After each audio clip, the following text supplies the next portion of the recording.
Like many of our animal cousins, we often find ourselves living and working in social hierarchies.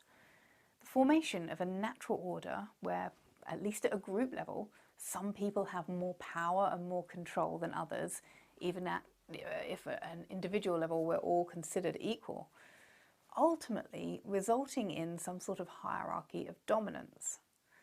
The most dominant individuals, the top dogs, are those who are successful in the art of control. They can get people to listen to their ideas, people to do as they ask. They are masters of persuasion.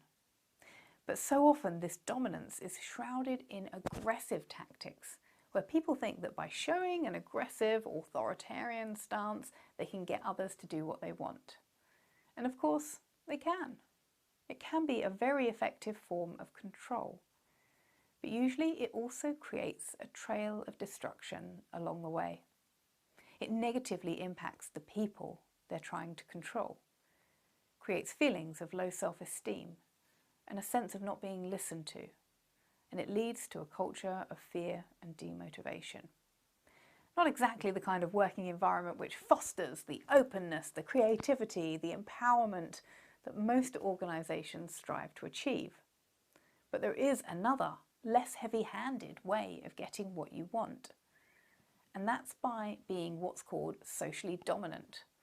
It's still based on having a solid and independent self-belief in yourself, still strongly valuing your own opinions and abilities over others.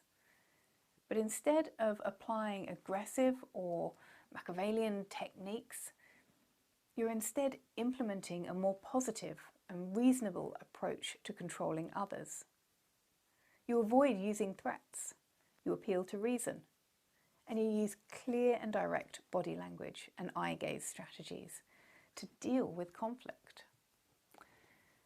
Neuroscience has recently shown that being high in this type of social dominance is a bit of a paradox between what is perceived on the outside and what is happening on the inside. Because although outwardly these highly dominant people consider themselves independent-minded and self-sufficient, internally their brains are actually paying close attention and learning from the people around them. They pick out the individuals who are themselves successful. They see what's worked for them, and they use these insights for their own gain. Individuals who rate low on dominance don't show this type of social learning. Neither do individuals who rate high on the aggressive dominance, suggesting that it is particular to those who apply more socially intelligent tactics.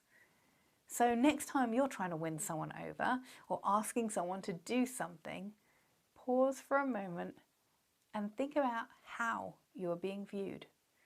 Consider which strategy you might best apply to persuade and control, and pay attention to the social information on offer to guide you in your actions.